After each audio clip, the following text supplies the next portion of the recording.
Out here, summer is not just a season, it's a reckoning, a reward, a teacher. Our off-grid life in the bushland of New South Wales, we share stories not as experts, but as people learning to live closer to the earth, one slow day at a time.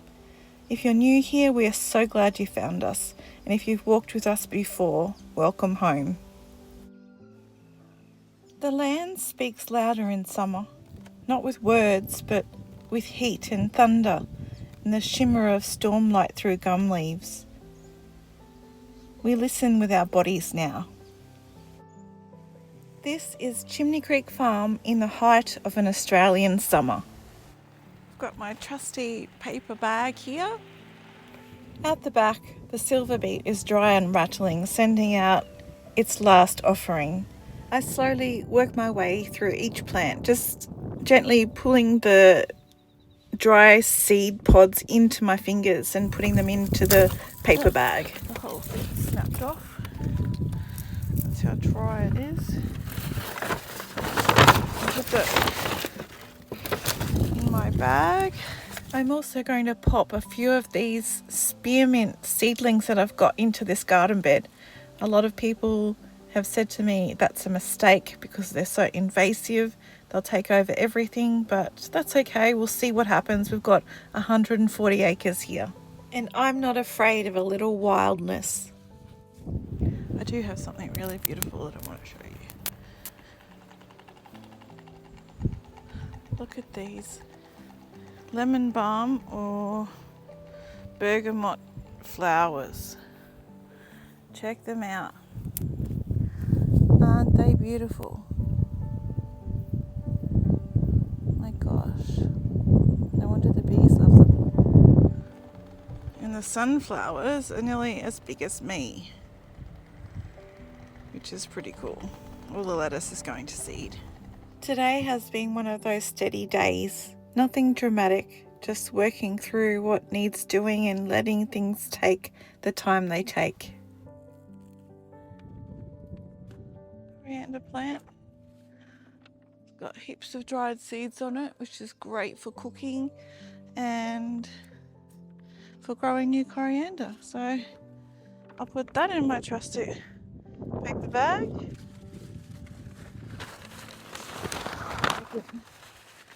Dry out a bit more, and whoops, I ripped it, but that doesn't matter, still do the job.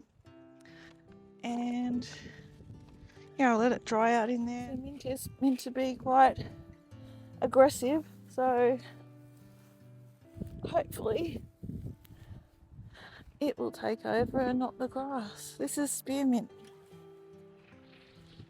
and we'll see how it goes. I'm trying to get a bit of shade in the afternoons. Big grass roots under there.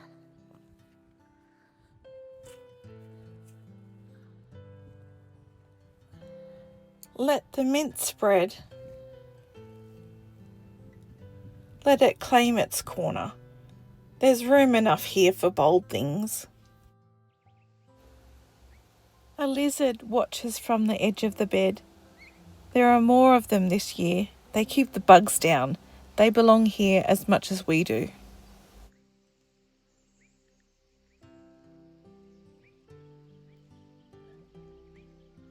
The cornflowers are blooming in soft mauves and purples. And the alyssum is starting to spill across the beds like lace. Living this way has taught me a lot about pace. You can rush things, try to force progress, but the land has a way of always reminding you the most worthwhile things happen slowly. The chickens will get all these extra bitter lettuce leaves.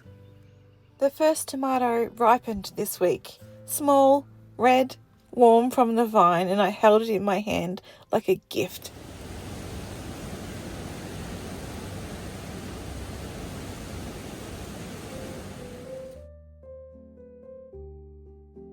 Daniel, come and have a look. Come here. Puppy was sniffing where I thought it was a lizard, and then I went over and I kicked the iron just in case it was a snake, and a lizard ran out, but then a chicken came out, and then I had a look.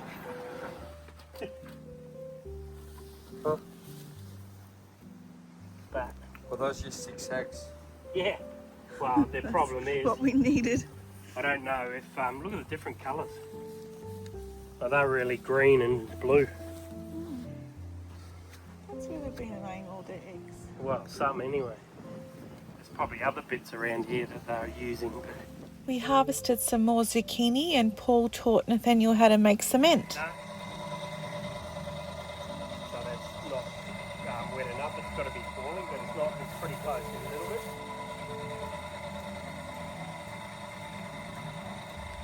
And it's not. You can see it's sort of pulling away from these bits a little bit, but it will start to actually fall. So we want a bit more.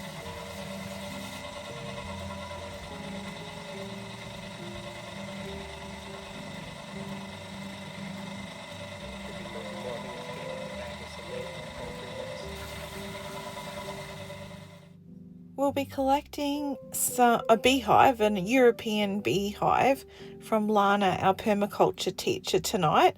And so we need to grab some of these bricks that are down near the chimney and bring them up closer to the shed and put them underneath the tree to create a little platform for the new beehive to sit on. The beehive will face north or northeast, and it'll have some shade from this tree as well.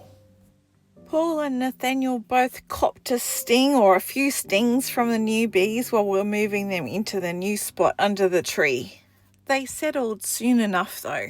So I brought home some new 5-week-old Isa Brown chicks, and Truffles, our dog, was beside herself.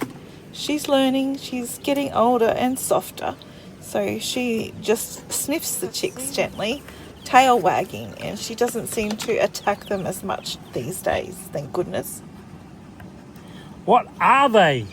Isa Browns.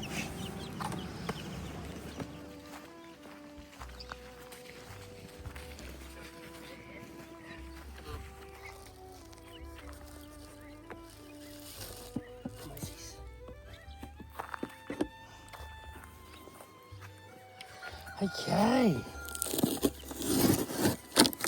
Little chicky chicks.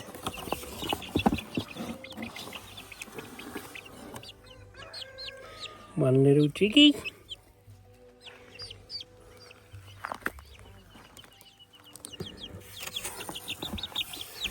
Two little chickies. They probably can walk straight through that. Really? Uh-huh. Well, hopefully they won't. No, not going all the way through, just... No, they're getting stuck.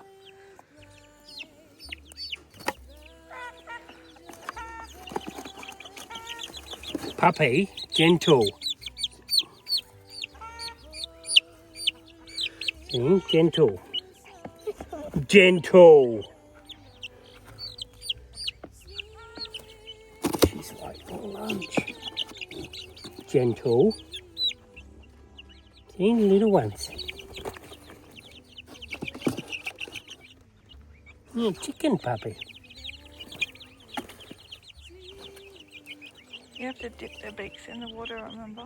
No, but that's when they're tiny. No, that's in any new situation. Well, they're already living. So we gave the babies their own space in the big pen, but just hours later, a huge spotted black snake slid through the coop.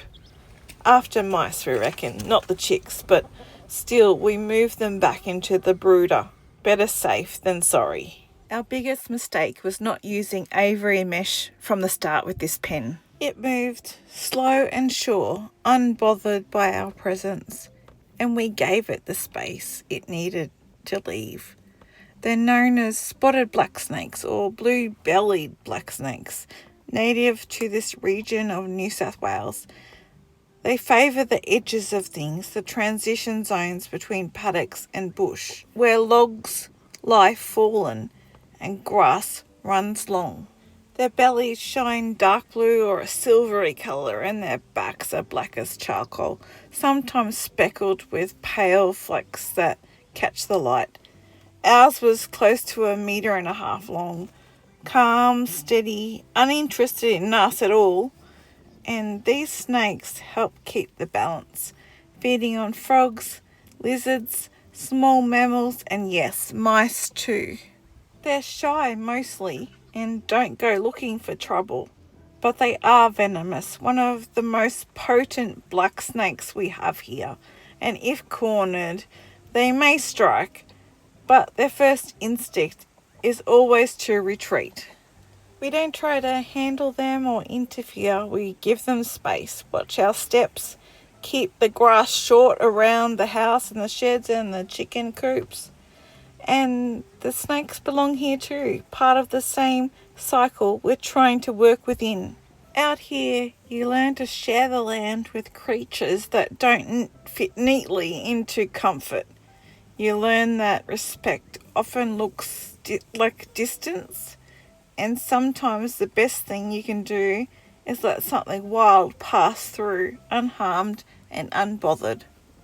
That same day that the snake went into the chicken coop, there were hawks circling above looking for something to eat as well. So I'm not sure, but because we might have moved the chicken coop to clean it and mice sort of maybe ran out or something, everything was around trying to eat something here that day. Let's go and check our corn. I think we've left it too long and it's gone tough and dry. We didn't water enough and we might not have fed them enough either. This one cob might still be sweet. Checking corn for readiness is part observation, part feel and part timing, a bit like reading the land. First you've got to look at the silks, those fine strands coming out of the top of each cob. They should be brown and dried out. Then if you give the cob a gentle squeeze through the husk, it should feel full and rounded, not loose or underdeveloped. And then you've got the fingernail test. So you just pull back a bit of the husk and press the fingernail into the corn kernel, and if a milky white liquid oozes out, it's at its peak sweetness, ready for picking. And look at this massive chocolate or cocoa meringue egg. It's just massive, and I love all the different colours of our eggs in the basket. And after a couple of days went by without seeing any snakes around the chicken pen, then we ended up putting the little baby chicks back in. They're still sectioned off from the bigger chickens out there in the pen, but at least they've got some fresh air, and they seem to double in size in days. Teaching 7-week-old Isa Browns how to eat and drink in their new home is a quiet sort of task, more patience than instruction. That one's like, no, there's better food inside. Come on. Recently, I've had a lot of thought about how I want these videos to go in the future. And there's plenty of advice out there about how things should be done or what works best and what people want to see. But I've realised that I don't want to shape our videos around other people's expectations. I just want to reflect how we actually live.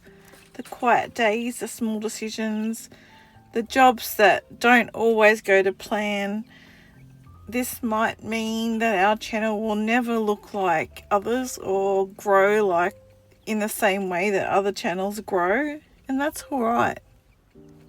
What matters more to me is that it feels honest and it's something I'm comfortable standing behind, something that fits our life instead of pulling away from it.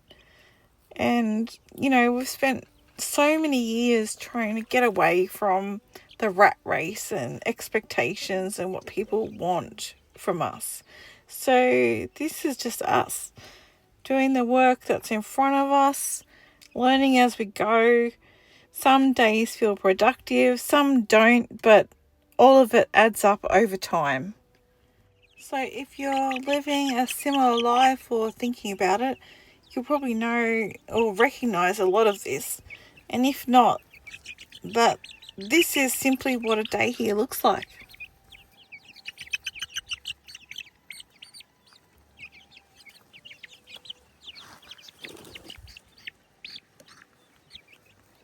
That's why you need to do it when you're getting them out of the box. Why? After a few more days and forgetting about the corn again, I ended up harvesting pretty much the whole lot of them, and they were past their use by date basically. They were very dry and tough. So these corn cobs will be going out to the chickens and they will love it. Hopefully we'll be more successful next time round. I'll definitely be harvesting them a little bit earlier next time. When the sun is too much, we rest. The new spa helps. It reached 42 degrees one day this week, the hottest day that we've had since we moved here 4 years ago. The next morning I pulled out all the old kale, and I pulled out all the weeds of this bed. I cleared the bed, and then I started to put a little layer of compost on top of it so that I could plant some more or sow some more seeds or seedlings in there for more of the cooler season crops. So I think I'm going to be putting some black kale in here.